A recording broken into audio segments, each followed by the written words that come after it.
Good morning. It is Friday, April 1st. I'm Shane Seeley and this is the CBC Morning Report.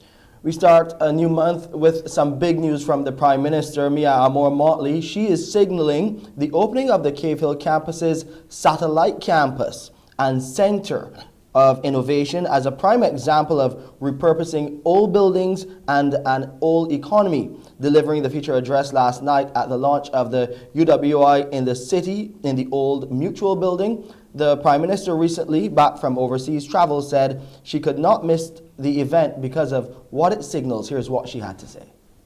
This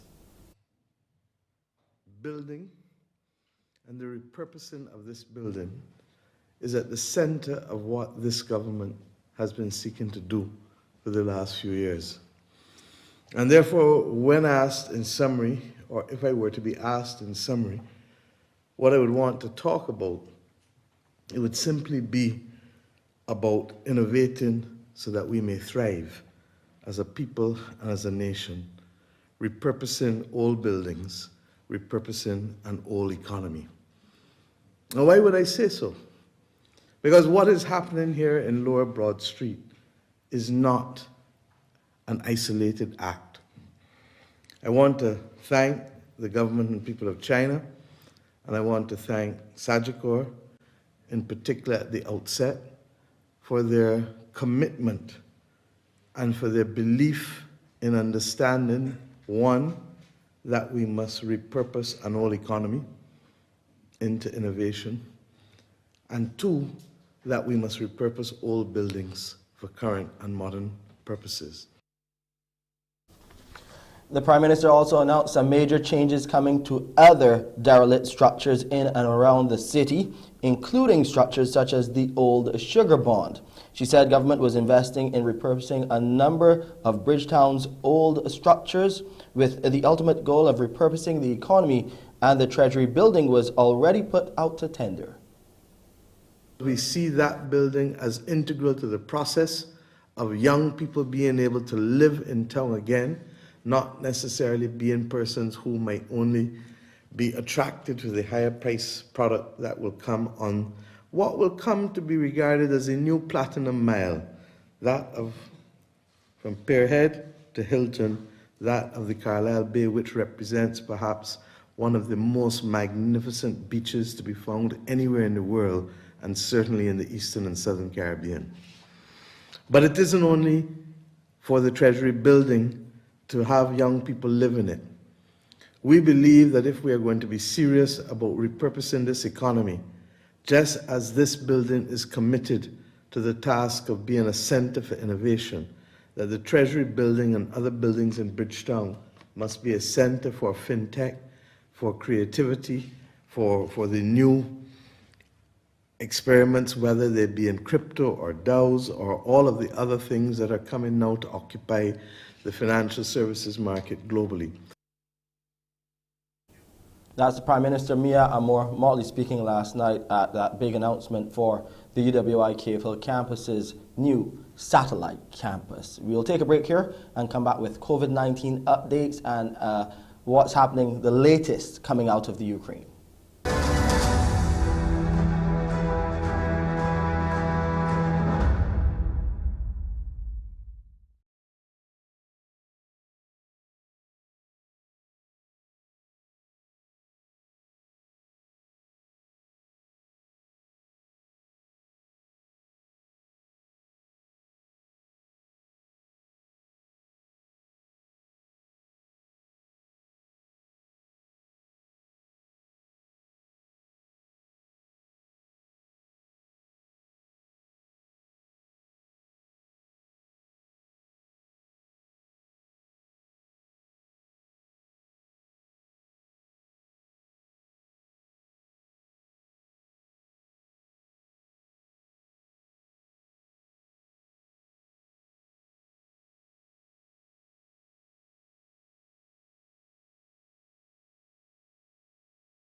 Let's look at what is happening with COVID-19 new cases here in Barbados. There were a total of 192 new cases, 85 males and 107 females identified from 1,013 tests conducted by the Best dos Santos Public Health Laboratory on Wednesday. The cases comprised 37 persons under the age of 18, while 155 were 18 years and older. There were 56 people in isolation facilities, while 1,249 people are now in home isolation.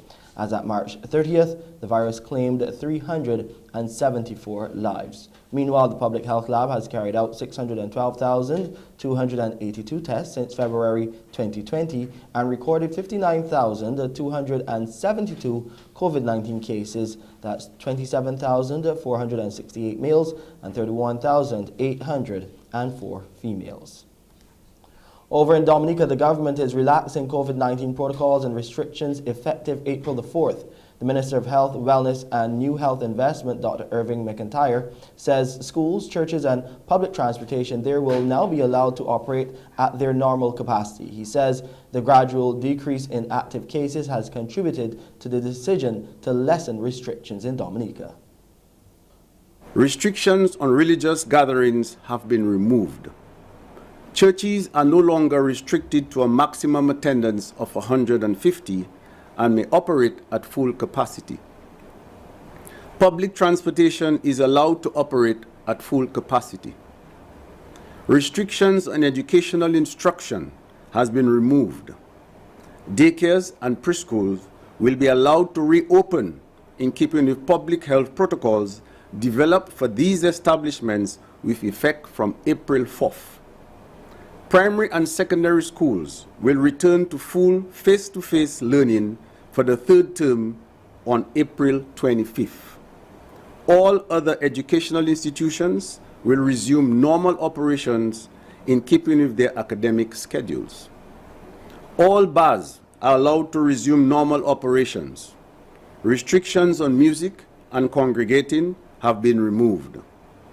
Nightclubs are allowed to reopen for under 300 patrons with strict adherence to health protocols. Meanwhile, we hear that Guyana is being reassured by the Minister of Health, Dr. Frank Anthony, there is no shortage of COVID-19 vaccines in that country. We normally get vaccines through COVAX because Guyana is one of the COVAX AMC country, and we have benefited from those donations. In addition to that, we have also received vaccines bilaterally. So, for example, donations from the US, from Spain, and some other countries who've given us vaccines. Plus, we went out and we also bought vaccines. Additionally, Minister Anthony announced that Guyana would have recently refused vaccines offered by other countries due to its current stock. And more recently, we have had a lot of countries offering to donate vaccines to us, but they had short expiry dates, and we did not accept those donations because we had adequate supplies. He is again urging persons to be vaccinated and return for a booster shot. From today, the wearing of a face mask in open and closed spaces will no longer be a requirement in Belize. The Minister of Health and Wellness, Kevin Bernard, says the country is returning to some level of normalcy. With the slight restrictions in terms of exit and entry to our country, otherwise than that, all other issues goes back to pre-COVID, where there's free movement of people.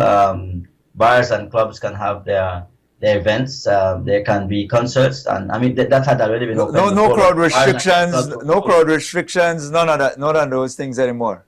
No such restrictions. All we continue to say, Dr. Rene and Troy, is that we continue from a Ministry of Health perspective, continue to encourage people, however, to practice some of the things that existed. You know, I always say to my friends, when I'm outdoor, I will still wear my mask. If I'm indoor in a location and I feel that I'm not comfortable, I will wear my mask. Yeah, but exactly. That's me. That's my choice. That's the responsibility now lies on you, the individual. Yeah. And we expect that Belizeans continue to remain vigilant, of course, and at the same time being responsible. Let's go to news further afield now. In Eastern Europe, Russia's invasion of Ukraine. That has sparked the re-evaluation of European security and the notion of it. More in this report. In the far north of Norway, it is forever winter. This is exercise Cold Response, several weeks of military games involving 30,000 troops from 27 countries, most of them NATO alliance members. These troops are from Finland, a country with a long shared border with Russia. Finland's not a NATO country and it's historically neutral. But since the invasion of Ukraine, an increasing number of Finns and neighbouring Swedes want their nations to join the NATO alliance. It's worrying the soldiers, the civilians, and it's not nice. It's something we speak about often, and everyone in here just wants peace, not a war. But these soldiers are reluctant to discuss what abandoning neutrality might actually mean. I think that is a political question, and maybe I won't answer to that one. While a real war rages in Eastern Europe, these troops from Finland and other countries are being put through their paces in the harshest of possible climates, in the hope that these skills will never have to be used for real. This is an operating theatre room. We're shown around a state-of-the-art field hospital that can be erected in a matter of hours. Precisely the kind of equipment Ukrainian forces desperately need, but can't get their hands on. And elsewhere, this Norwegian-made anti-aircraft weapon, the only one in the world. NATO countries have spent billions of dollars arming Ukraine, but supplies have to be carefully calibrated. Do too much and risk being drawn into a direct conflict with Russia. The invasion of Ukraine poses the biggest threat to European security in a generation. Several NATO states are now rushing to ramp up their defence spending, and the UK and Norway announced a new agreement on defending the increasingly strategic Arctic. As the West weans itself off Russian energy supplies, it's looking to Norway to make up for shortfalls of oil and gas. The Arctic Sea also has rich fishing grounds and future trade routes. We have to be in a position to uphold our rules and our international law, such as freedom of navigation. Should the ice melt even further, and the countries like China will seek to use maybe these routes to sail through, and Russia might seek these routes to control. These are long-planned exercises, but no matter how you frame this, they're a massive show of force aimed squarely at Moscow. 220 aircraft, 50 warships, tens of thousands of troops. Putin's actions in Ukraine have rejuvenated old alliances and expanded NATO's reach and appeal. Precisely the opposite of what the Kremlin wants. While that is happening, there is hope of a temporary ceasefire, and that will give thousands of civilians the opportunity to leave Ukraine's besieged city of Mariupol. The western city of Lviv is providing help to the huge influx of people displaced by the fighting. In eastern Ukraine, the town of Trostianets has been retaken by Ukrainian troops, but with much of it lying in ruins. The Russians departed after a month of heavy fighting, while many people took shelter. We have spent 30 days in the basement with small children, who've been shaking until now. The Russians left behind military hardware and allegations of widespread abuse. They came to our houses, intimidated people and kicked them out of their homes. They took everything from us, mobile phones, guns, food, everything. In the past week, Ukrainian forces have been recapturing towns and villages around the capital, Kyiv, while Russian forces have also been withdrawing or been pushed back in the northeast and southwest. It's thought the Russians will now concentrate efforts in the east of the country and mount a final push to take the besieged city of Mariupol. Efforts to open a humanitarian corridor into the ruined city continue. The International Committee of the Red Cross says in addition to getting people out of Mariupol, it's vitally important for the corridor to be used to get humanitarian aid in. The ICRC says it's prepared to lead the effort, but only if the two warring sides can guarantee the safe passage of the convoy. The western city of Lviv is providing refuge for thousands of people who have fled the fighting around Kyiv and other cities further east. People like Olha and her 2 children who now attend regular activity sessions provided by this children's library. Right now, this is the only and best way to keep my kids and myself busy, to keep them distracted. This class is being led by a teacher who was forced to flee a town near the front line in the east. They're happy, they're playing, and their joy is my joy. Art sessions here are aimed at tackling the trauma they may have experienced from the fighting. President Vladimir Putin invariably portrayed as the villain. Elsewhere in this library, volunteers work on camouflage netting for Ukrainian forces. Across the border in the neighboring Russian region of Bryansk, returning paratroopers are given a hero's welcome. Instead of pulling forces back from the fighting, as Moscow has previously announced, Western observers suspect Russia might simply be rotating units and preparing for a new phase in this war. A lot happening there in Ukraine. Time to come back home and go over to Wendy to find out how she's starting the month with you on this Friday edition of Morning Barbados. Wendy, how are things looking on your side? Well, Shane, they're looking pretty fine because we're going to be starting the month with a level of awareness. Yes, it's called Live Loud and Walk Proud. That's the empowerment message from the Walk Proud Again organization. Suzanne Watts is going to be along. Now, what it is, Shane, is that it assists people who have suffered from limb loss or have any limb difference. And we need to make people aware, as you know, we have diabetes here and a number of other things which may happen to make individuals have amputations. So we'll be discussing that with her. I'm also happy to hear that Professor Sir Henry Fraser has a new book out. He will be signing tomorrow. It's a smaller book than what he's accustomed to, but it's a companion to his A to Z. So we're going to hear all about that, along with a conference, a digital conference, which the Barbados Chamber of Commerce and Industry will be putting on. So there's lots going on at all levels in terms of health, in terms of reading, in terms of our digital economy. So all that and more on Morning Barbados. Looking forward to it, Wendy. Wendy will be with you in about 10 minutes time. But before we get there, we have to tell you why there's been a delay in breathalyzer testing here in Barbados. And soon from now, you'll be able to fly a whole lot cheaper if you're going to Guyana from Barbados. So we'll get the details to those stories and more right here on the Morning Report.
The first step towards more affordable air travel between Barbados and the region is set to start with a new deal with Guyana. As part of the plan, taxes will be removed on airfares between Bridgetown and Georgetown, and this could be the template and catalyst for cheaper regional airfares across the board.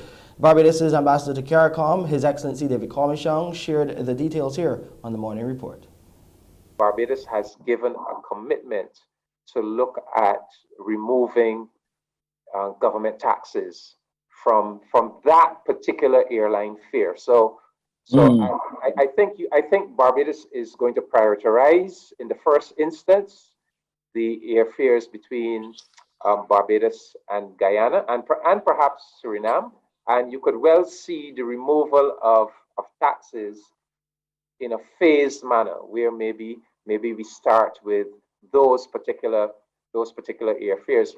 Also, part of the discussion coming out of those talks is the idea of promoting no-frills, low-cost flights between Barbados and Guyana and Suriname. So, a few of the small airlines are being targeted to develop that idea of the no-frills but very low-cost air transportation between us. As Ambassador Comishong explains, it is a work in progress, and he is assuring and urging all stakeholders to get on board. It is early days yet, but we are in the process of putting joint Barbados-Guyana working groups in place to work on all of these initiatives. And I can tell you that, in fact, I say we are in the process, but the truth be told, the tourism and international transportation sector, they were fast out of the blocks, and they already have their working group in place and working on these measures. So we'll wait and see, Shane, but from my vantage point, it is looking very, very hopeful and promising. And all of these developments are part of operationalizing the St. Barnabas Accord, an agreement between Barbados and Guyana which will add a new dimension to AgriFest 2022 as well. Special Envoy to Guyana and Suriname, Alfia Wiggins, says work is in progress and all systems are a go for the event. We don't have a lot of time, but we are putting our best foot forward. We are buying into the resources that we need to make sure it happens, but it will happen. So I'm building a team that I'm putting in place to ensure that AgriFest and the Guyana Expo will be one of the biggest events for Barbados for 2022, now that we have a little bit of a breather with the COVID pandemic. The Special Envoy says Suriname and Guyana would be mounting over 100 booths at AgriFest this year, which will blend well for Guyana's participation. Guyana, their independence is the 26th of May, and AgriFest is 27, 28, 29. And we intend to celebrate Guyana's independence in great style here at Pelican Village, with a lovely reception and cultural activities. And by the way, Suriname also will be here for AgriFest. So it is going to be a big, big AgriFest where we are really showcasing what CARICOM is about, embracing our South American neighbors, Guyana and Suriname, the two areas that I'm the Special Envoy for. Let's focus on news back at home now. The much-anticipated breathalyzer testing will not get underway in Barbados from today as previously announced. The Cabinet met yesterday and decided not to proceed with it at this stage because there are other facets which needed to be put in place. The Attorney General, Dale Marshall, spoke to CBC News on the matter. There are some other matters that we want to make sure are fully implemented before we move to that. And specifically, I'm speaking of the matter of metered taxi rates. We consider this to be an important prerequisite, simply because it will be an important asset to have available to people who might be out for entertainment at night and so on. Let's look at sports now. On the second day of the test match between South Africa and Bangladesh, they are doing battle in Durban, South Africa, and South Africa have a strong start so far. On day 2, they are 314 for 8, but have been slowed down their progress by the Bangladeshi bowlers. Top scoring for the South Africans is Temba Bavuma, the vice captain, 93. Dean Elgar also in the runs as well. He made 67. In the wickets column, Khalid Ahmed was the leading wicket taker for Bangladesh. That's so far. He has 3 for 80 off his 20 overs. And Idat Hussain and Miraz have 2 wickets apiece. So scores in that match so far. South Africa 314 for 8 on the second day. The game is at lunch right now. Of course, you can check out that live cricket action, those results and scores on ESPN's Crick Info. Time now to take a look at the weather. The temperature nice and cool on the outside. 25.1 degrees Celsius. It's partly cloudy and slightly hazy. The relative humidity stands at 75% this morning. The barometric pressure is 1014.1 millibars, and those winds are blowing above 30 kilometers per hour coming out of the east. Looking at the tides now, we'll see a low tide this morning at 2 minutes to 10. There will be a high tide in the afternoon at 23 minutes after 4. Those seas are moderate in open water with swells between 1.5 and 2 meters and holding steady. Today in Barbados, we'll have a mix of sunshine and clouds with a few brief scattered light showers. And tonight, there will be a mix of clear skies and clouds with a few brief scattered light showers. And here's a quick look at the international weather forecast. That's it for the Friday, April 1st edition of the CBC Morning Report. I'm Shane Seeley. I'll be back at 7 with your headline news. Up next is Wendy Burke with today's edition of Mornin Barbados.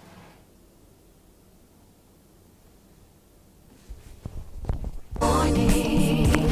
Good morning, Barbados. Good morning.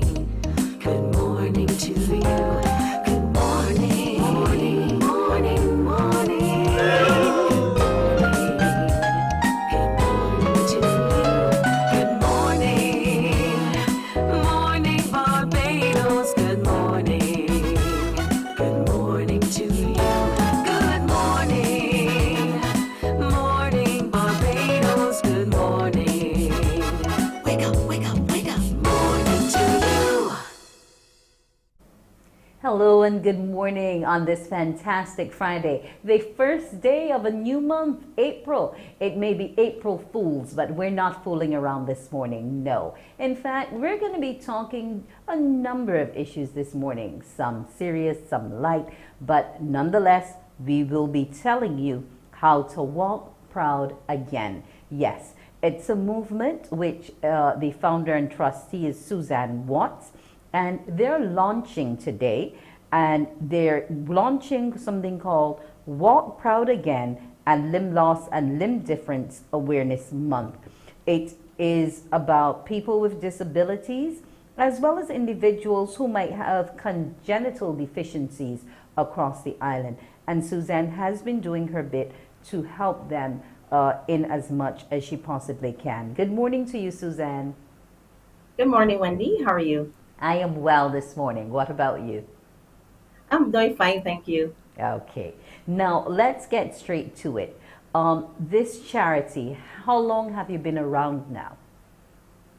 Honestly, we are babies. We're still in our infantile stage. We only recently got certified in January, so we're actually quite new, so that's why we're introducing ourselves to Barbados and the world.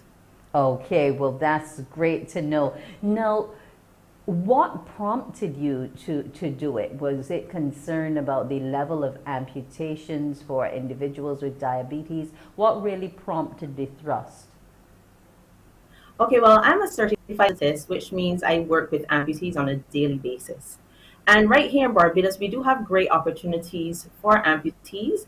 For instance, the National Disabilities Unit, they assist persons with acquiring prosthetics. But the issue is there's only so much the budget can do. As was reported by the Honorable Minister Kirk Humphrey in the fifth sitting of the opening of Parliament, he would have highlighted that the last financial year they were able to assist 64 persons with prosthetics compared to the previous year where they did 46. So, I mean, 64 sounds like a significant number, but not when you have more than 100 amputations a year in Barbados. So there is significant need and a lag in the system. So we as a non-governmental organization are here to help with that. Okay, now that's the money part of it. But what about the support for those who become amputees and find it a little difficult to grasp it? I've heard about I think you refer to it as the ghost reflex, where when after you've lost the limb, you still think it's there, you still try to reach for things, you will try to walk without the assistance of the crutches because you've forgotten, because it feels as though phantom, that's what they call it, the phantom syndrome. Yes. So like, are you also able to help people maneuver through that part of it to let them know that life goes on? Life always goes on for them, Wendy. So as you would have mentioned, the phantom sensation, or this phantom sensation where there's a feeling of the limb still present. So some persons, because they feel that, they, would find themselves getting up out of bed and attempting to stand on both legs. And the subsequent result of that is that they fall, they injure themselves. The phantom pain, on the other hand, is when they may feel itching in the toes, some kind of pain or sticking in the toes that is not present at all. So the psychological rehabilitation of it is something that's very vital and important. Even pre and post amputation counseling is something that I find is lacking in the system. So that's one thing that the charity is really going to focus on. We're going to have a psychologist on board that's going to help them to maneuver through that process and be able to gain the benefits of that psychological and emotional support. Many of them, they feel abandoned, they lose friends. I would have spoken of this even last year when we did the limb loss awareness.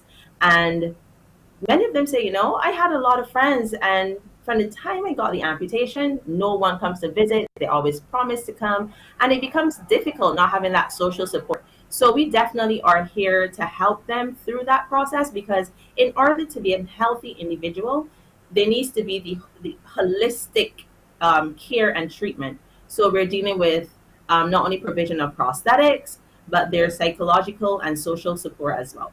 Okay. Outside of amputations, though, you also assist with other congenital deficiencies which you may have. Some individuals might have one leg longer, one leg shorter, however it goes. Also in terms of the fingers, you may not have full range of movement, things like that. How is the organization helping those individuals? Well, first of all, we really want to bring awareness to this, because Barbados is moving towards becoming a more inclusive society, and we are very excited about that. But there's still a long way to go in terms of educating the public and society on what these things are, what they look like, what presents. Because what I've found is that a lot of persons don't know, or they think, okay, well, my child has a deficient leg, or one leg shorter than the other, and they may not know what to do, where to turn. So we are going to be providing that avenue for them, where they can be able to access information. We're going to have a medical team on board to do assessments, etc.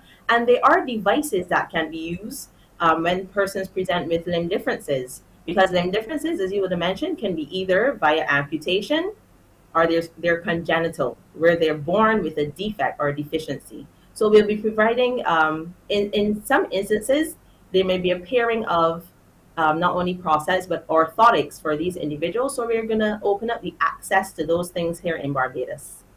That's great to know, because some people seem to think that, there's no life thereafter. And sometimes you're not even aware that individuals are indeed wearing these prosthetics. Now, in terms of the technology and how they're structured, would you say that we have come leaps and bounds, or there's still a lot more to be done to help in this regard?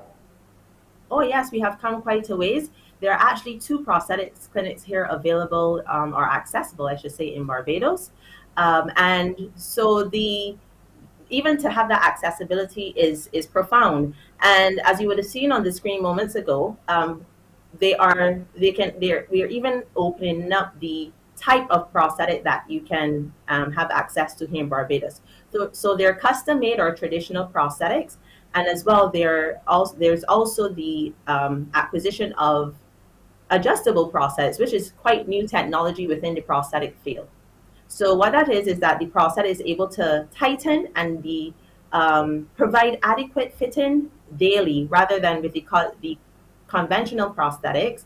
Usually once the residual limb changes, the socket doesn't change. So then you have to try to adapt the socket itself, or the patient would then be required to wear prosthetic socks to help with any changes in the residual limb, to always maintain that really snug, efficient fit of the prosthetic to reduce and minimize any issues. Okay, now let's get to the actual awareness drive. What are some of the things you're going to be doing during this month? So one of the things we're going to be doing is our pin drive. There's some other activities we would have liked to do, especially our school tour, but obviously still with the restrictions of COVID-19 itself, and then obviously school is going to be dispersing shortly for break. So unfortunately, we weren't able to do our school tour within this period of April, but we'll definitely look at doing it next throughout the year, I should say, pardon me. And what that is going to entail is actually, we have our patient advocates. We're going to go into the schools and we're going to speak to the school population on amputations and prosthetics and what that means, because Wendy, as you may or may not know, there are many kids in Barbados who do wear prosthetics due to issues they would have had subsequent to cancer and would have had to result in amputation of the limb. So we have had to put our school tour on a little delay for now, but we'll be definitely have our pin drive. And the basis behind our pin drive this year, you can see I've been donned with my limb loss and limb difference awareness pin. And last year we would have encouraged persons to wear orange on Wednesday. So we had to wear orange Wednesdays.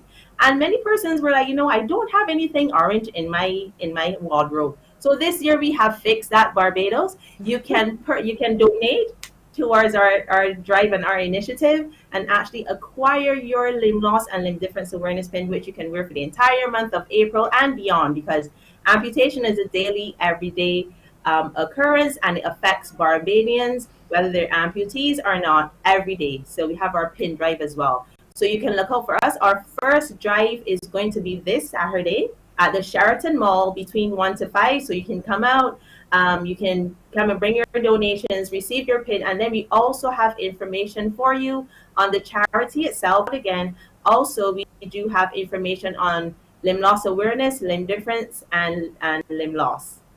Now, you spoke to children a bit earlier, and you spoke to a number of them losing their limbs to cancer. Would you be able to break it down, say maybe into a percentage, or 1 in every, how many in 100? What are we really looking at? I really wish I could, Wendy, but the statistics as far as Barbados really does have a deficiency in itself. So that is something that we definitely need to work on.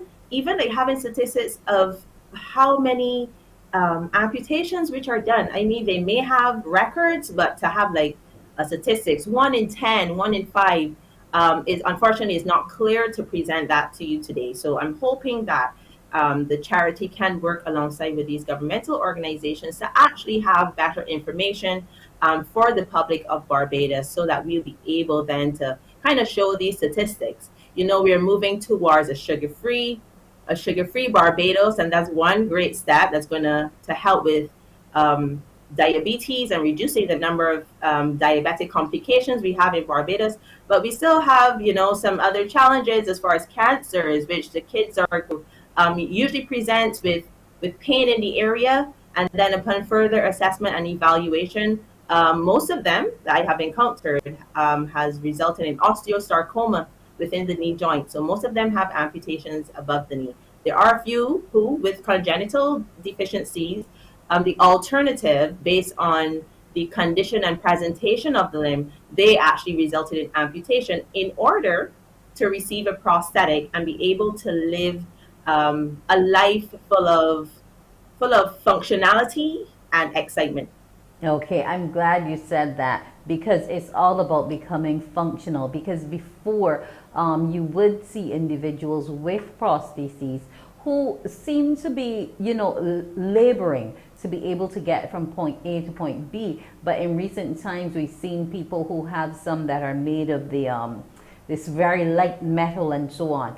And it's like they're moving along zippy, they're doing everything else that you and I would do without any concerns of it coming off, rubbing on the area that's been amputated, nothing of the sort. So you are making strides. Now, where can we find you in case we want to be a part of the charity or just get information? Okay, so you can reach out to us at this time on our telephone number, and that is 288-5515, 288-5515. And also our email address is info@walkproudagain.org. So for the time being, that's where you can reach us. We're working on development of our website, etc. We also have a social media page, and that's at Walk Proud Again on Instagram. So you can reach out to us on those platforms for now. And we'll definitely be in the community for the month of April, pardon me. We'll be, yes, I'm skipping way ahead. So in April, we'll be, as I said, our pin drive. For sure, we have confirmed Sheraton Mall this Saturday, and on you say September, pardon me. You want to go to school, that's what it is. You're thinking about back to school. But yes. September. Maybe we have a big event in September, that's probably it. Okay. And so on April 15th, you can also look out for us at Oyston's Festival, and we'll be included in some of their events, and as well as our amputees. Okay, well, we're looking forward to those two events. I want to wish you all the success this Saturday. Suzanne Watts, founder and trustee of Walk Proud Again. Keep doing the work that you're doing for our amputees. Have a great morning. Thank you. Thank you, Wendy. Bye-bye. Bye-bye. Well, as you've heard, this month is all about wearing orange and being aware of limb loss and limb difference. When Morning Barbados returns, we'll be turning some pages, and we'll be doing it with Professor Henry Fraser. Right ahead and live loud, walk proud, 'cause there's no life lost with limb loss. So step out, reach out, 'cause there's no love lost with limb loss. So let's go, continue moving. Morning, morning, morning. Good morning. Good morning to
Welcome back to Morning Barbados. It's time to get between the covers and turn some pages for the next chapter. And this morning we welcome Professor Sir Henry Fraser, who is the author of Did You Know? People, Places and Untold Stories of Historic Barbados. Good morning to you, Professor Fraser. Good morning, Wendy. It's wonderful to be here chatting with you. Yes, and I'm sure we're going to have a great chat. No. Studio. Okay, well, we will hope so. Hopefully soon, COVID allowing. Now, this new book, how long did it take for you to put it together? Well, I've been doing these radio programs for Capital Media HD at the request of Vic Fernandez, and I've been doing them for more than 2 years now. So putting the book together required simply the coordination, the ordering, the classifying, if you like. But that was fairly easy because Vic suggested I do these heritage programs, heritage talks, in line with and simultaneously with what the Prime Minister introduced as the Regathering program. And I started in February 2 years ago. So I started with the parish of St. Peter and I moved on parish by parish. And by the end of the year, therefore, I covered 166 programs, doing 3 times a week. And so I put the scripts all together and I put them into the hands of Miller Publishing. And Sally Miller did a fantastic job with the photography. So I had worked on the programs over the course of the year. And then at the end of the year, pulled them all together, classified them. And she did the rest and produced this absolutely beautiful book, which I'm really thrilled with. And I hope there'll be a copy in everybody's home. Soon. Well, you're going to be at Carter's this Saturday, so we'll get to that part. Now, you said there are a number of untold stories of the island's history in there. And I guess the 166 is kind of metaphoric because that's also our square area in terms of our land mass, 166 square miles. So I hope that that was intentional and not accidental. It was, you know, it was the most amazing coincidence. It was not intentional at all. It was just a remarkable coincidence. That's awesome. That's how life is. Yes. Life is full of serendipity. It is, it is. Now, what are some of the things we can read about that give us the essence of Barbadiana within these pages? Okay, well, I've broken up the title into people, places, and the untold stories. So I'll say a bit about each. The people are manifold, all kinds of people, from the famous Adam Straw Waterman of St. George, the great builder, to the famous characters, the personalities, political people. I grew up in St. John, and so there were people in St. John like the little parliamentarian, shopkeeper, merchant, wonderful man, Mr. B.L. Barrow.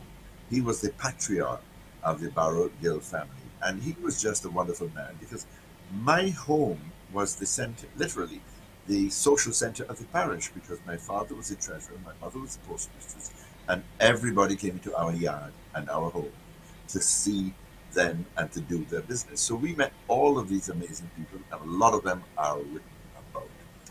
That's the people. Many historical characters, doctors, politicians, priests, and so on.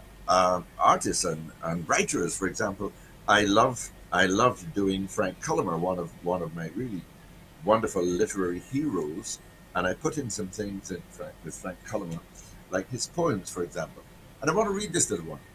Okay. The mosquito. I wish I could veto the wretched mosquito. She succeeds in getting through best quality netting and ignores and derides all insecticides. You know, that's my effort to make so much of our history and our past available to everybody.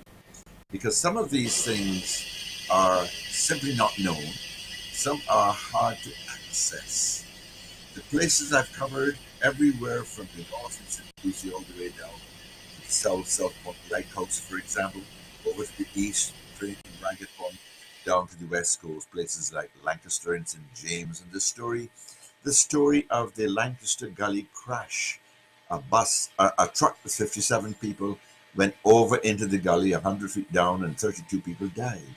That was a dramatic incident in 1945 that people have simply forgotten about. One of the great tragedies of Barbados, you know. So it's an untold story in the sense that it's not readily available. And most people of the younger generation didn't know. The older generation are passing on and not sharing it. So my passion is sharing the stories. I always say history is his story and her story. And that's how the word came about. The untold stories, these are fascinating, and I'll share one very special one with you. Everybody in Barbados knows the term Big McGuffey. You recall the term, Wendy? Somebody says of somebody else, he thinks he's the big.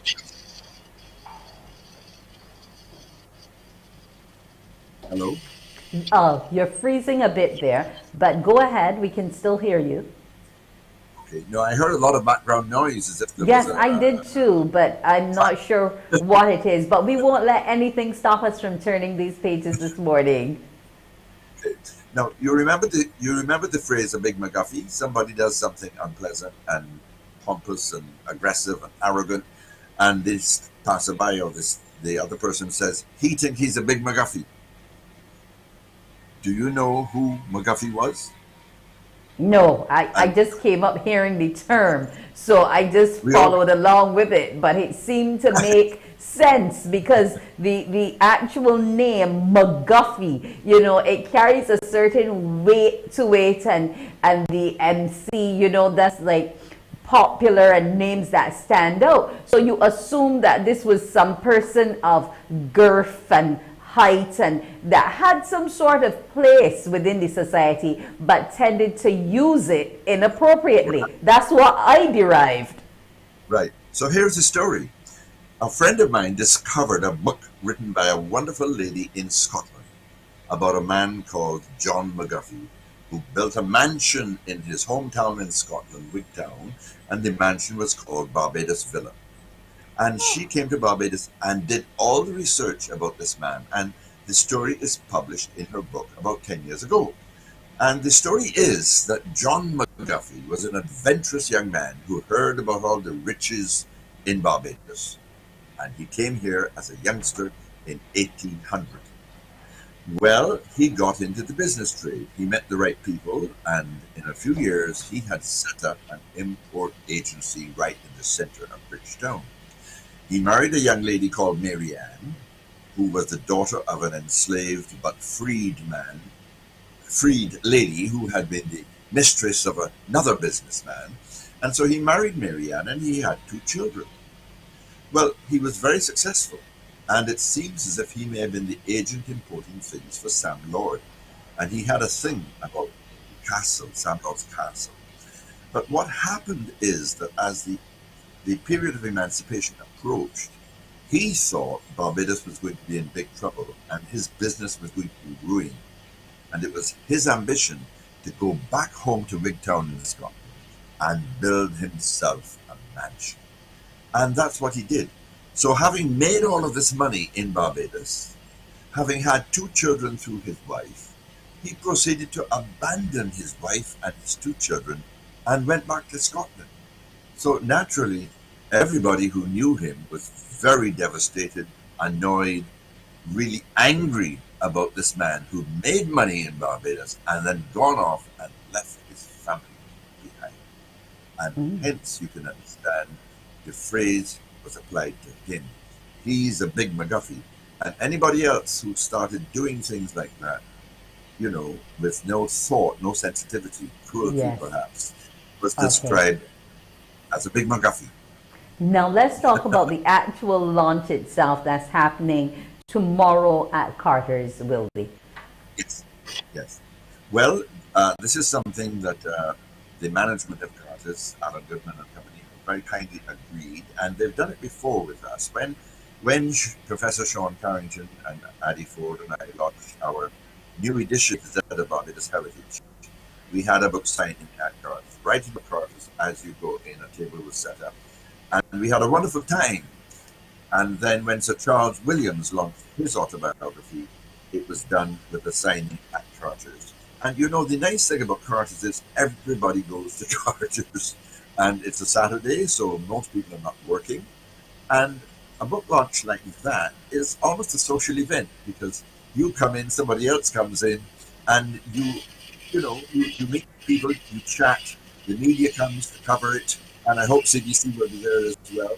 It's almost like a party, except that we won't have the rum punch, I'm afraid. Well, I think you should bring the rum punch because we'll enjoy that part as well because I'm sure there are rum shops spoken about in this book too. Well, Professor Fraser, I want to say congrats to you on yet another publication and for making sure that generations to come are aware of all that happens in Barbados. I hope the signing tomorrow is splendid. If I can pass through, I will. If not, I know how to find you. I'm wishing you an excellent morning. Thank you very much. Thank you.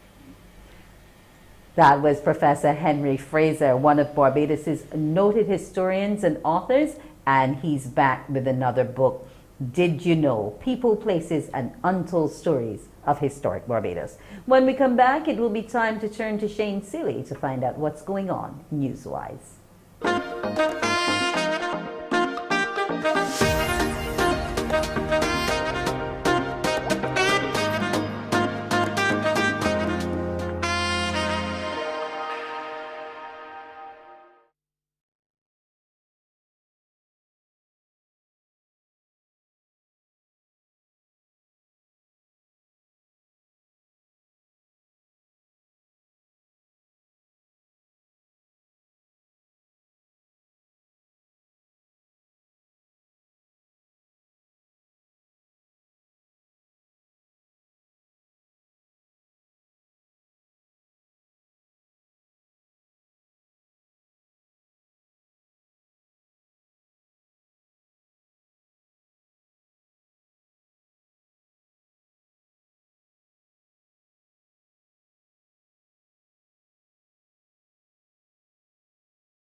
Morning, morning, morning. Good morning. Good morning to you. And Morning Barbados is back, but it's time to take a break and hear what's going on news-wise. Here's Shane Seeley. Here's your headline news for this Friday, April 1st. Prime Minister Mia Moore-Motley signaling the opening of the Cave Hill campus's satellite campus and center of innovation as a prime example of the repurposing of old buildings and an old economy. Delivering the feature address last night at the launch of the UWI in the city in the old Mutual building, the Prime Minister, recently back from overseas travel, said she could not miss the event because of what it signals. This building and the repurposing of this building is at the center of what this government has been seeking to do for the last few years. And therefore, when asked in summary, or if I were to be asked in summary, what I would want to talk about, it would simply be about innovating so that we may thrive as a people and as a nation, repurposing old buildings, repurposing an old economy. Now, why would I say so? Because what is happening here in Lower Broad Street is not an isolated act.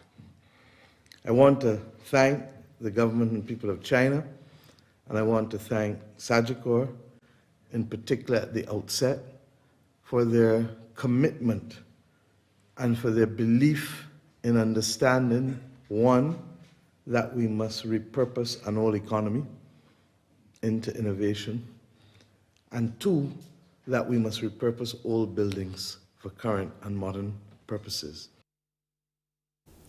The Prime Minister also announced major changes coming to other derelict buildings in the capital, in and around the city as well, including structures such as the old Sugar Bond. She said government was investing in repurposing a number of Bridgetown's old buildings with the ultimate goal of repurposing the economy, and the Treasury building was also put out to tender. That was some other news coming out of her announcement last night. Now, the much-anticipated breathalyzer testing will not get underway in Barbados from April 1st, as previously announced. Cabinet met yesterday and decided not to proceed with it at this stage because there are other facets which needed to be put in place. The Attorney General spoke to CBC about the matter.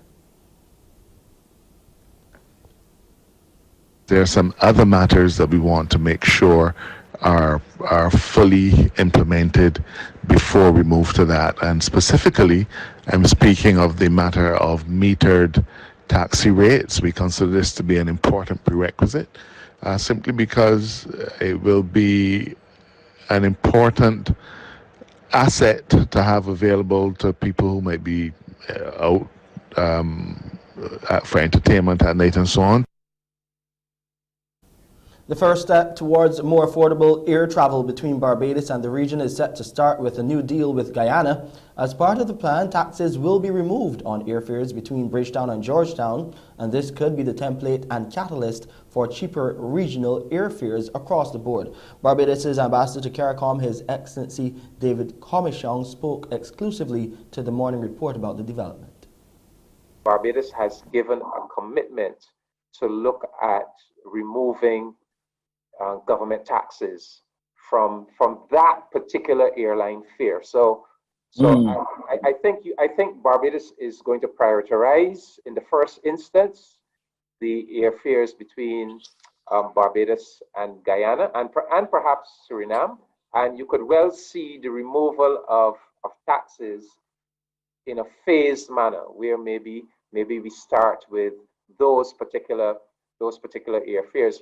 Also, part of the discussion coming out of those talks is the idea of promoting no-frills, low-cost flights between Barbados and Guyana and Suriname. So a few of the small airlines are being targeted to develop that idea of the no-frills but very low-cost air transportation between us.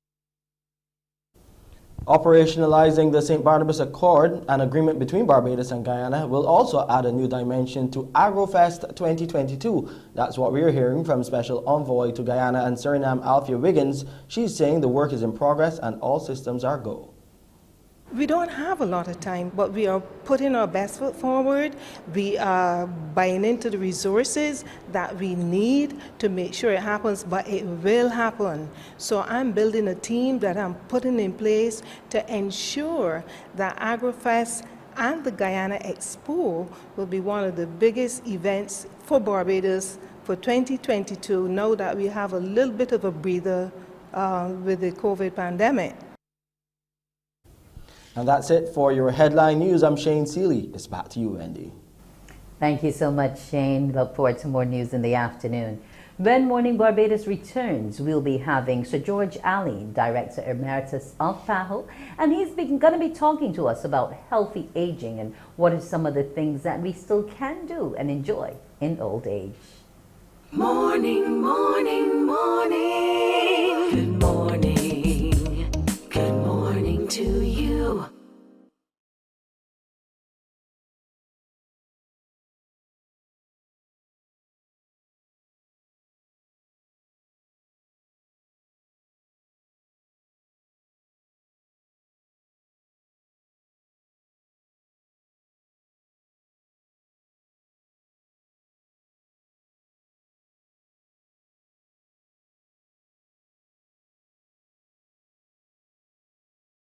Morning, morning. Good morning.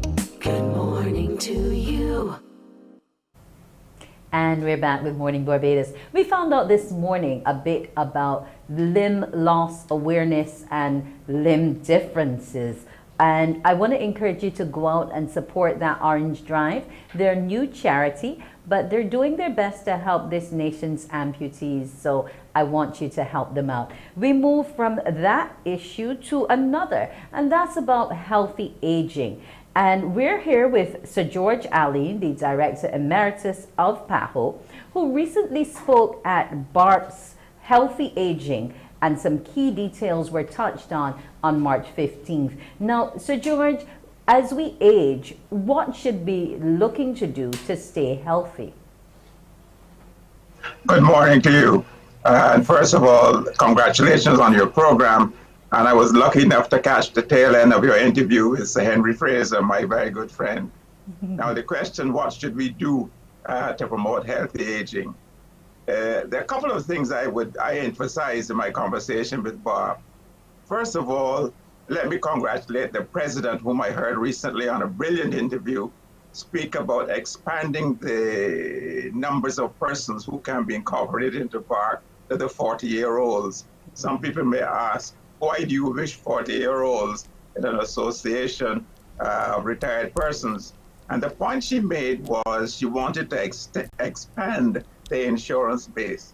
But I make another point in my suggestion for healthy aging. You have to start young. So I welcomed her incorporation of the 40-year-olds because it is absolutely critical that the things we need to stay young as we get old should start early in life. So incorporation of the over 40-year-olds is a brilliant step, and I congratulate her on it. You have to start early if you're going to age well. That is very true. Now, this lecture was quite thought-provoking because you spoke about some things that in our society are unfortunately still taboo.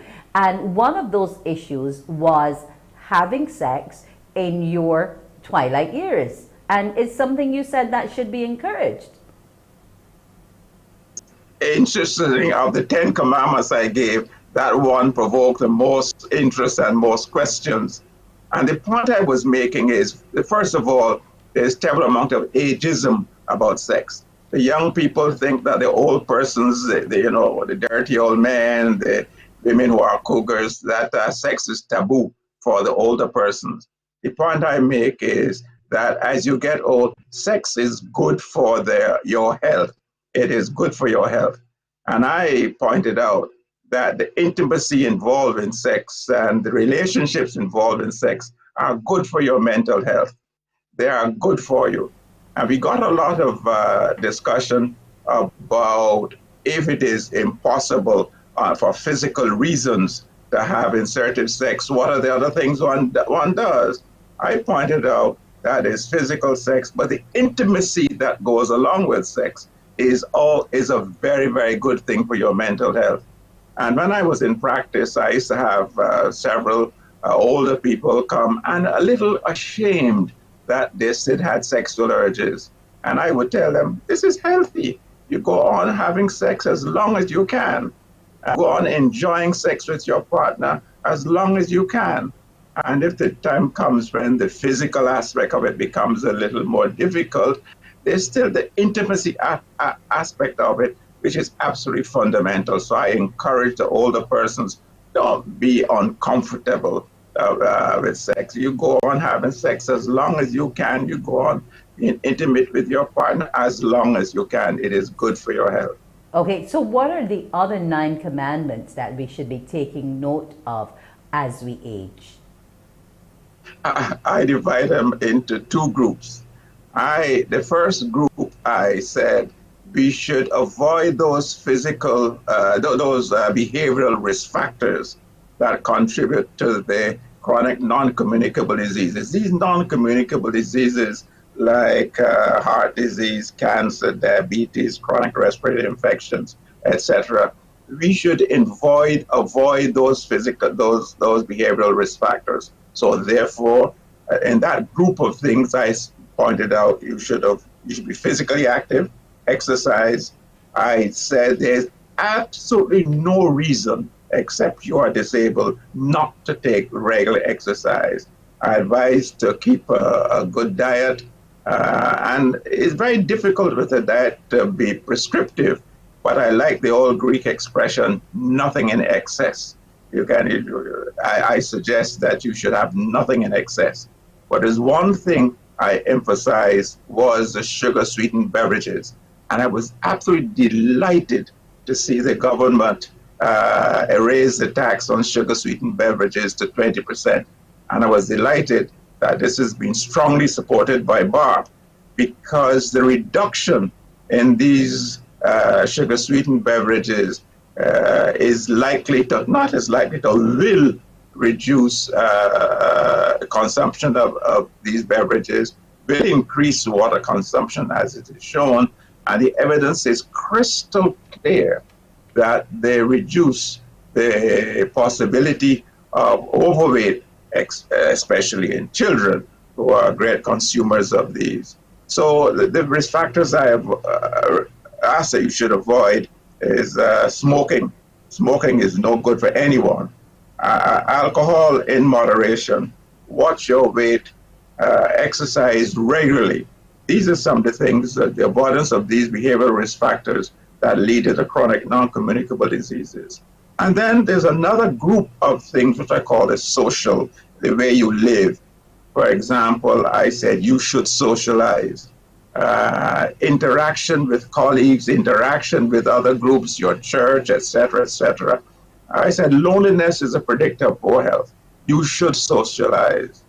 And the other one I thought of, I suggested was you should stimulate your mind. Do crossword puzzles, join a book club, continue to read. These kinds of things are very, very, very good for your health. And I said, be positive about sex. And the other one I pointed out, as I said earlier, start early. Please start early. I referred to the rectangularization of health. You want your health to be like this and go on like this, and then a rapid decline. You don't want it to be like this, where you decline slowly over the years.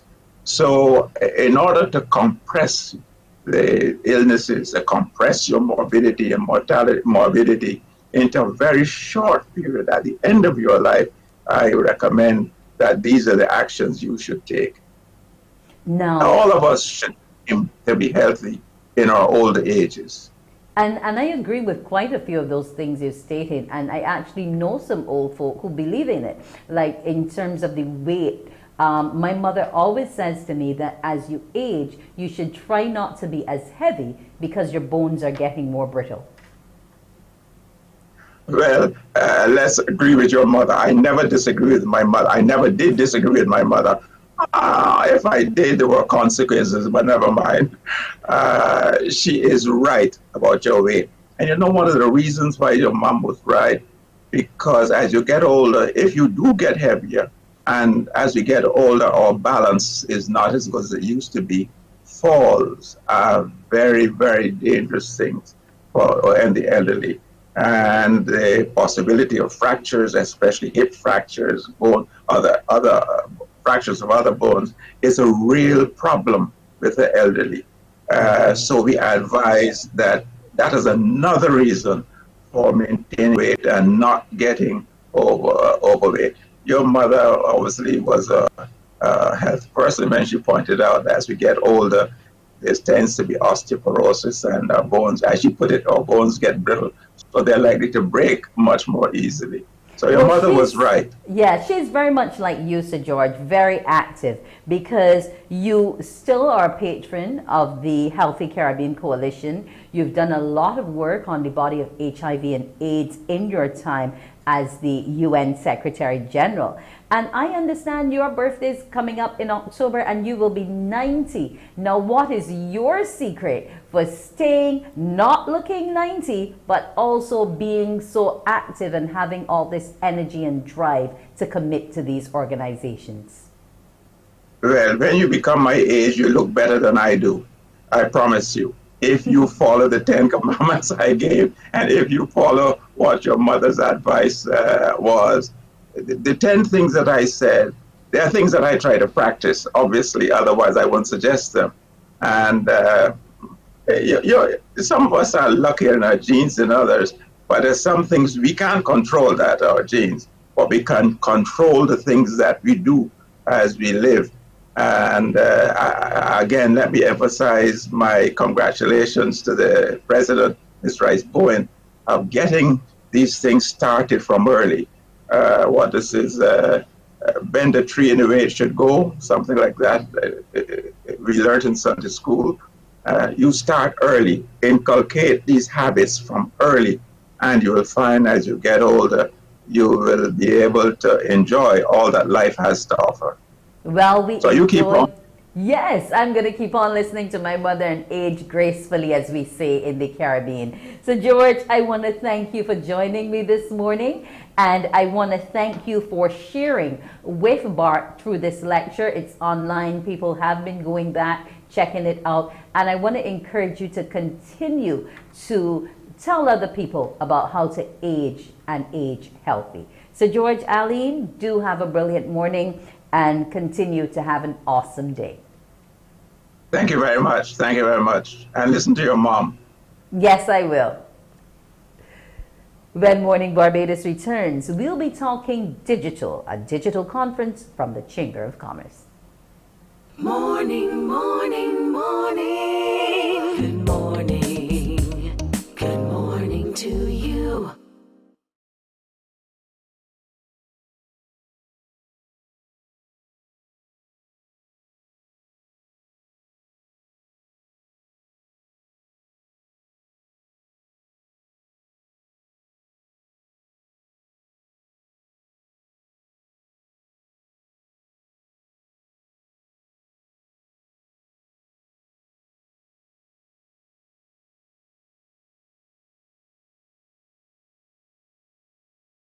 Morning, morning. Good morning. Good morning to you. And we're back. We're going to be talking BCCI's digital conference. It's going to be taking place this month, and to tell us all about it are Susan Boyer, the chair of the BCCI Digital Societies Committee, and Brenda Pope, a member of that committee. Good morning to you, ladies. Morning. Yes. Morning. Now, this digital conference, adapt and change, we must.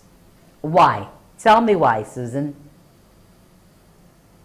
All right. So good morning again. Good morning, Barbados.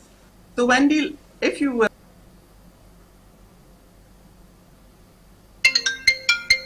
Okay, it seems as though we've lost Susan there. Perhaps, Brenda, you can continue to tell us why we need to adapt and change.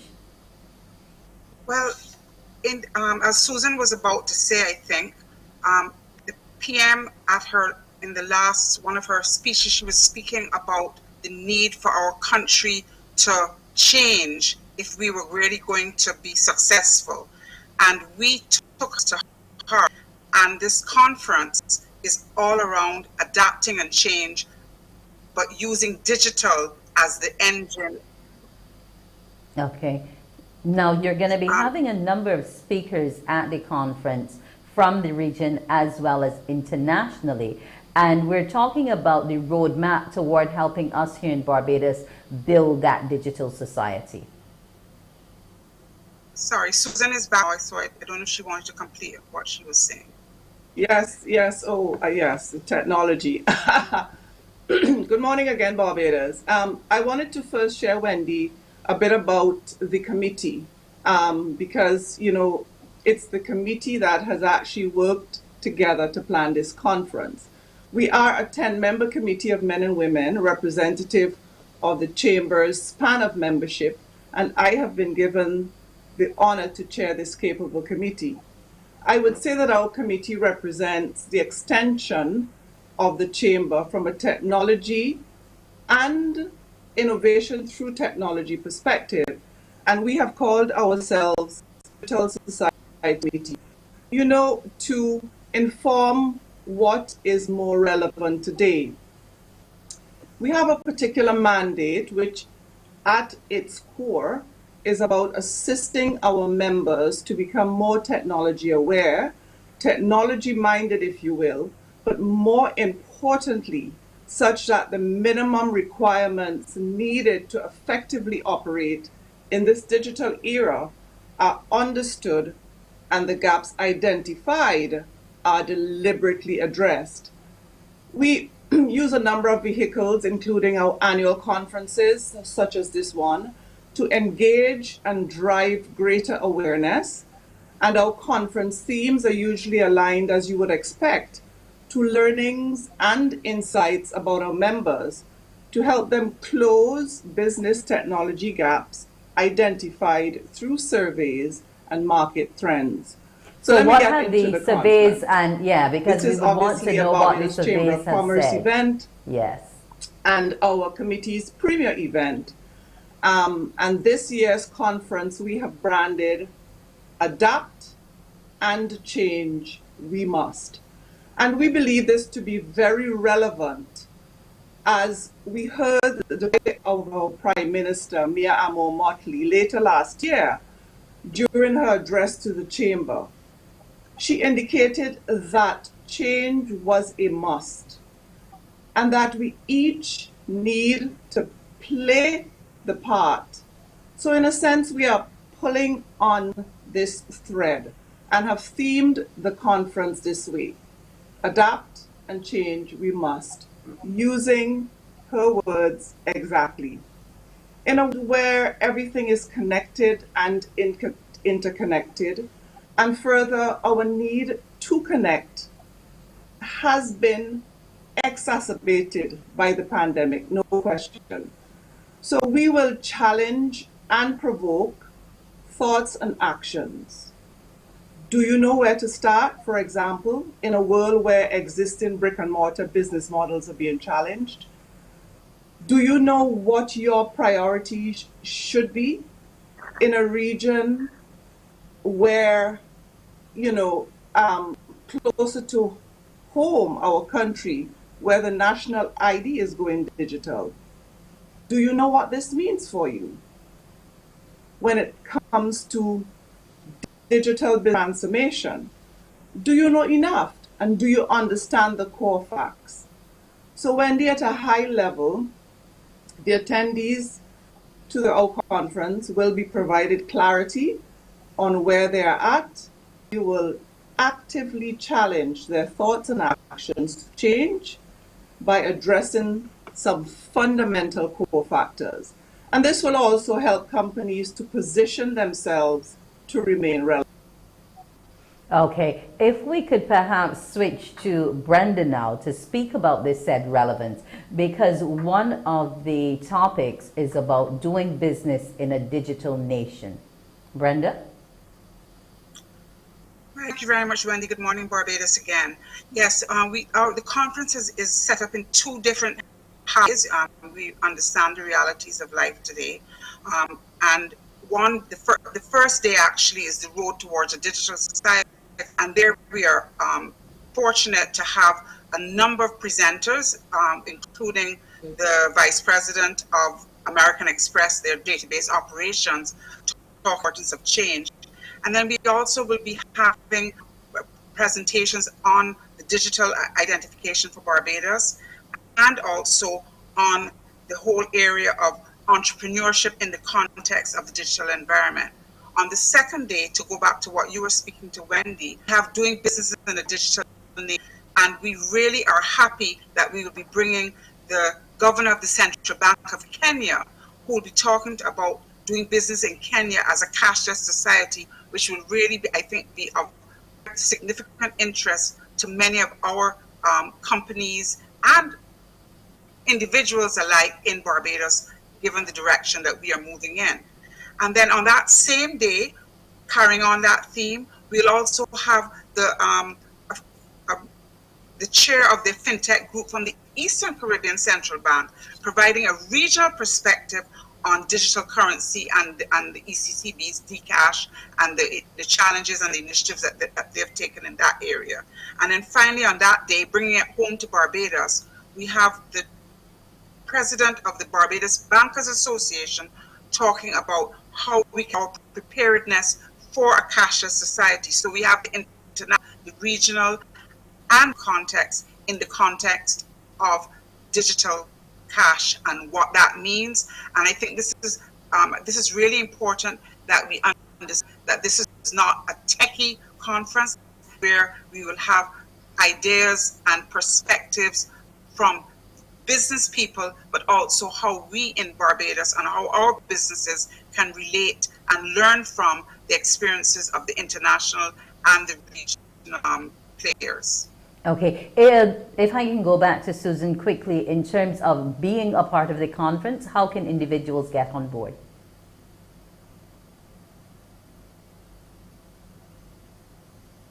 Susan? Susan?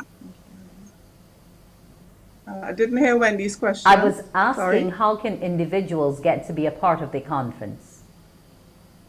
Oh, well, they will register. They can go to the Barbados Chamber of Commerce's website and register. And there is a fee for members and non-members. For members, $300 Barbados, and for non-members, $400. I just wanted to underscore again that this is not a techie conference. All persons who are interested in how technology can advance this country, they are all welcome. Okay, well, And we're happy you to can know. also get access to through our social media pages as well.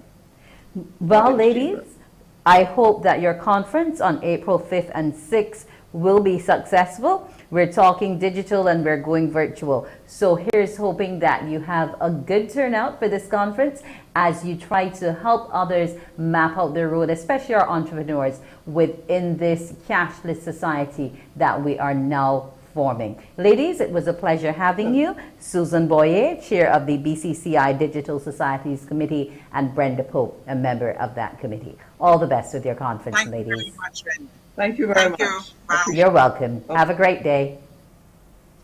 Well, when Morning Barbados returns, we'll get an update on that Rotary hearing project. Morning, morning, morning. Good morning. Good morning to you.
Morning, morning. Good morning.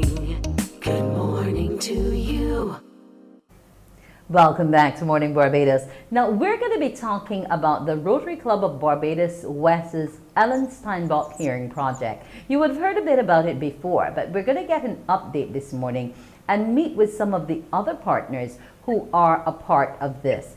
I want to welcome Gail Rees, who's the Secretary of the Rotary Club of Barbados West, Kay Sargent, a Senior Education Officer with the Ministry of Education, Technological and Vocational Training, and Gabrielle Clark, who's the Coordinator of Rehabilitation, Therapy and Technology Program at the Barbados Community College. Good morning and welcome to you, ladies. Good morning, Randy. Now, if I can reach out to Gail first in terms of the project, if you can quickly bring us up to speed on how much longer do we have to go on it? So good morning, everyone. Good morning, Barbados. Thank you so very much for having us. Wendy, as you are aware, we launched this project with our first school on March 2nd. And thus far, we have accomplished, we visited 4 parishes thus far since March. And we anticipate completing this project by the end of this school year. It's a very ambitious goal, as you're aware, because there are a number of schools, but we do anticipate with focused work that we will be able to complete this project by the end of the term. And what numbers are we looking at so far in terms of how many have been tested to date? So thus far to date, we've tested about 344. We screened about 344 children. As you know, we're screening all kids in infants B classes, infants B forms throughout the primary schools. So we have screened students in St. James, St. Peter, St. Lucie, and St. Andrew. And we are about to begin our screening in the schools in St. Michael, beginning on Monday. So we screened 14 schools. And of those schools, we have referred about 18 children for follow-up.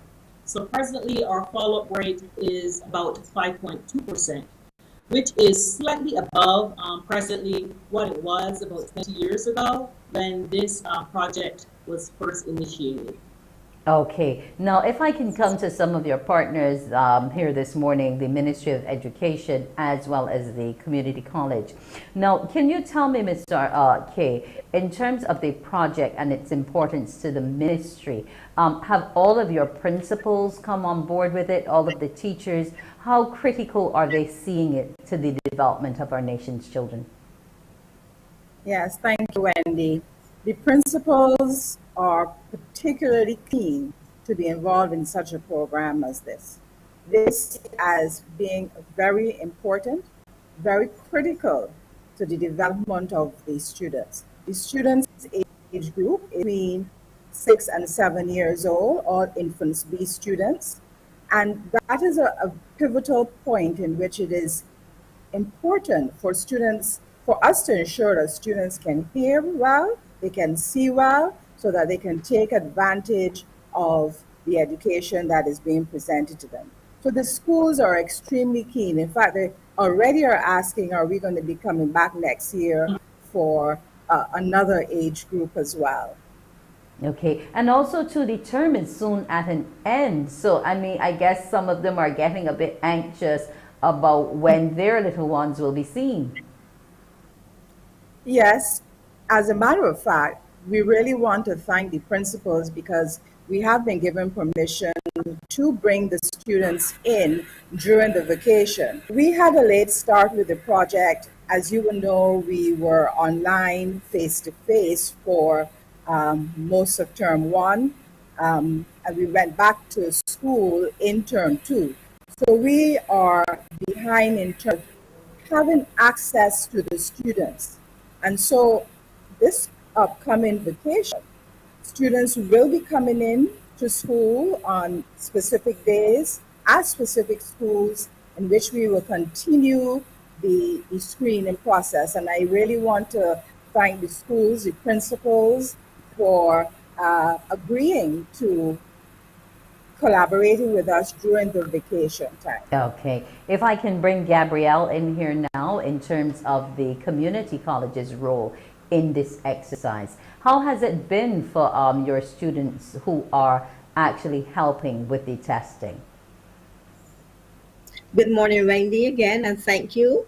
Good morning, Barbados. The students have been very excited about going into the schools and participating in the project. There are students from our rehabilitation therapy technology program, and there are mature students. Some of them have children of their own, so they are really, really keen. They look forward to the activity, and so much BCC's commitment that we schedule it on their timetable for the semester so that we can be assured that they are available to go into the schools and participate. So every Wednesday, the cohort from BCC is out in the field going to schools. And they are, like I said, they are very excited to the extent that when our numbers are smaller, if a child is absent, they feel, let down because their objective is to test every child in each school that we visit. So they are looking forward to moving each Wednesday. Like I said, their timetable so that they can be involved, and they look forward to it with great excitement. Now, just as the kids are coming on holiday, so too will be the college. So are they willing to continue during their holiday? Yes, there are. What will happen, the only time that they will be away from the field is during their period of examination, just 2 weeks, that 2 weeks when they'll be writing their final examinations, but they are well prepared to continue after the examination period. And this cohort of students, it is important for them because in their program, introduction to audiology is part of their training, so that these are skills that they will take beyond this initiative. But also they're required to complete clinical hours, so they are looking forward to gathering as much from this initiative as go towards their clinical hours as part of their training. So Okay. yes, they are well ready to continue and keep going to earn as many clinical hours as they can in this area.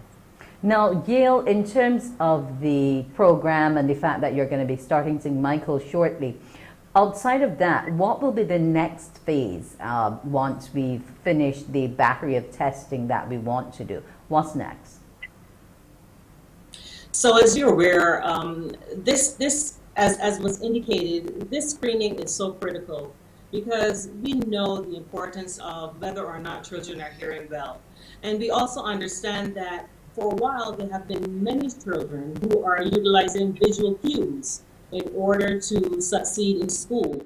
And at times they may go through an entire educational process all the way to secondary school without anyone really recognizing that they are not hearing well, which would even help to improve their literacy skills and their numeracy skills.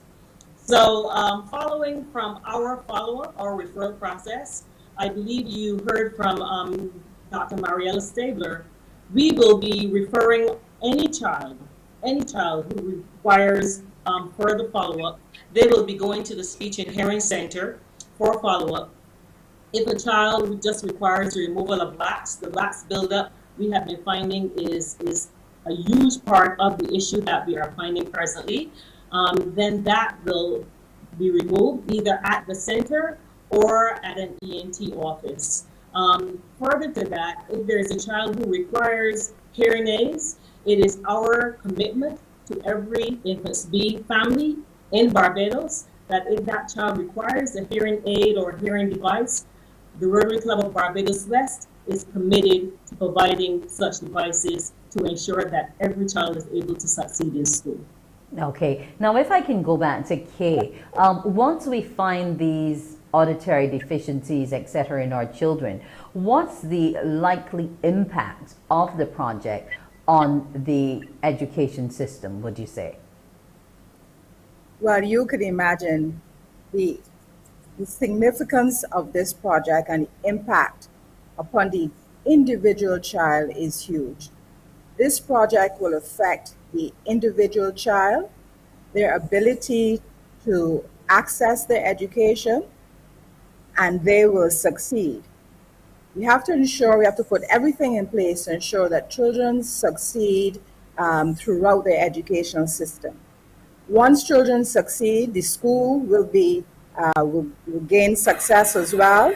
And further to that, the community as a large will gain success as well. So the impact is significant to not only the individual child, but also to the school and to the community at large. Okay, well, I want to thank you all, ladies, for coming. The program is critical to our little ones. 7 is that age where we determine a lot in terms of how we want them to go forward. So once again, thank you, Gail Reed, Secretary of Rotary Barbados West, Kay Sargent, a Senior Education Officer, and Gabriel Clark, who's the coordinator of the program at the Barbados Community College. Ladies, keep up the good work. Let's keep our children hearing, and have a great morning. Thank you, Wendy. You're welcome. Morning. When Morning Barbados returns, it will be time to meet a Bajan afar.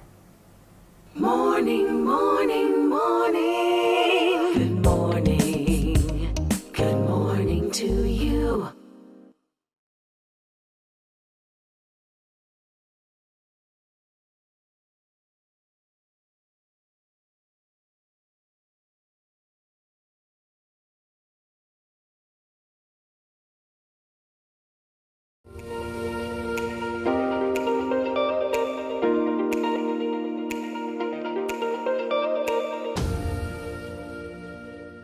Tell me your Bajan without telling me your Bajan. Reverse back.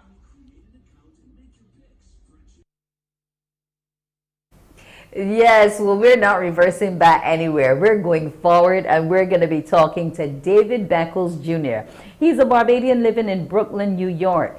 David Beckles Jr., known as Black Rock Dave, was born in Brooklyn, New York, but raised in Barbados. Now, we see him, well, if we are online, we tend to see and hear his jokes, or maybe perhaps somebody shares them with us. Good morning to you, Black Rock Dave.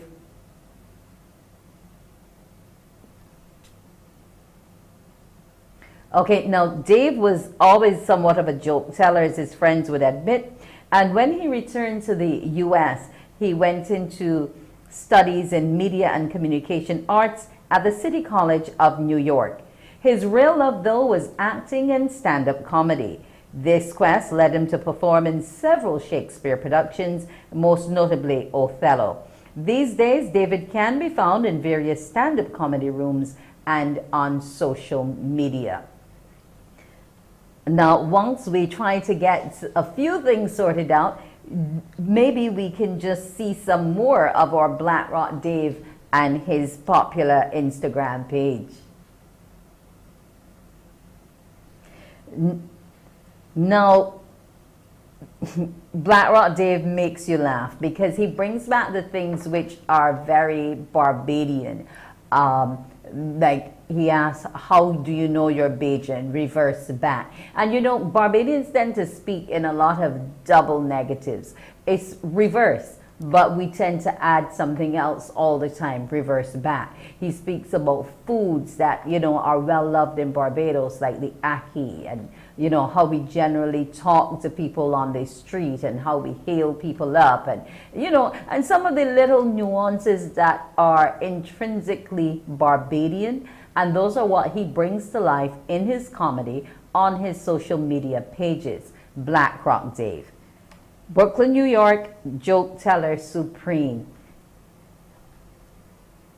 Now let's take in a little bit more of what he does to make us laugh. Okay, what's next? I'm about to study for my test. Okay. What are you doing? I'm drawing a box. To do what? To break down these numbers. To multiply this here? Yeah. Marla, 3 7s is 21, put the 1 and the 2 there. 2 knots is not right now. It is not. You don't know what knot is? No. Knot is not right now. What is not? Knot is 0. This is not the way we learned it. How you learn it? Common core. What? Marla, 2 knots is not right now for God's sake. Here. But this is not the olden days of Barbados. Right knot.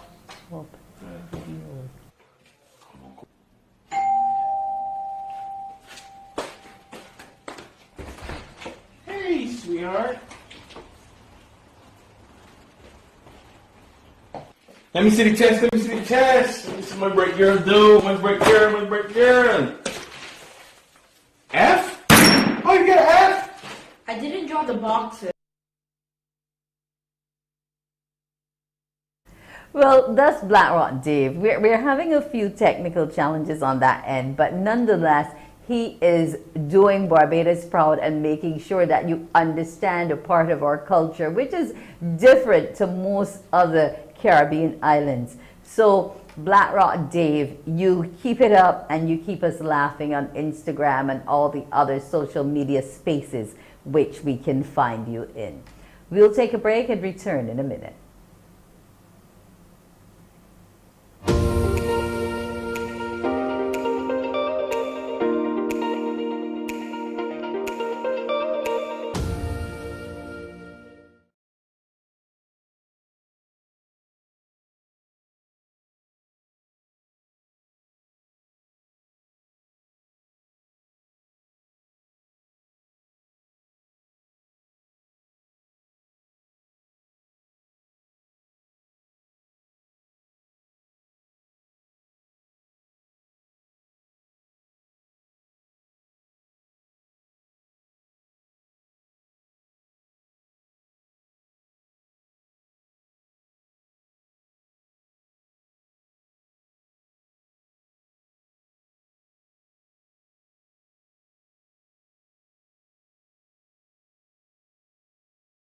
Morning. Good morning. Good morning to you. And we're back with Morning Barbados. Before we left off, we were telling you all about Black Rock Dave, who is a comedian extraordinaire and bringing Barbados to life in jokes. Now, unfortunately, this week, well, yesterday to be precise, Barbados had some sad news about one of its songbirds. She passed away. CBC understands that Sharon Darlington passed away at the Queen Elizabeth Hospital after her 2-year battle with cervical cancer. She was one of the island's entertainers who came through the ranks of the Richard Stout Teen Talent Competition, and she performed with a number of bands, making her mark in the 90s. She has performed with Crossfire, Virtuosity, and Inner Soul. She also had a stint on the Royal Caribbean Cruise Lines. Now, her close friend Marissa Daniel has described her as a fiery spirit who was happiest when she was performing. She said the 49-year-old former St. James secondary student was creative and artistic, doing everything from creating many of her costumes for stage to baking. Ms. Daniel said Sharon was a private person, but very loving to those closest to her. In 2020, a number of local entertainers came together and hosted a benefit in her honor because she was seeking to raise funds to go overseas for treatment. Sharon is survived by her son, Akil. Now, as one of Richard Stout's shining lights in that competition, we'll hear her golden voice, which has now been silenced.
That was Sharon Darlington with her rendition of Minnie Riperton's Loving You. Sing with the Angels, Sharon. Now, remember, there's some stuff to do this weekend. Go on out and get your orange pin at Sheraton Center for those with the Limb Awareness Drive. Also, you can head over to Carter's tomorrow. That's when Professor Sir Henry Fraser will be signing his new book. You can take that in. And you can also go online and register for the BCCI's session coming up next week. So there's a lot to do, a lot to learn. It was a pleasure bringing you Morning Barbados. Have a fantastic Friday and enjoy your weekend. I'm Wendy Burke.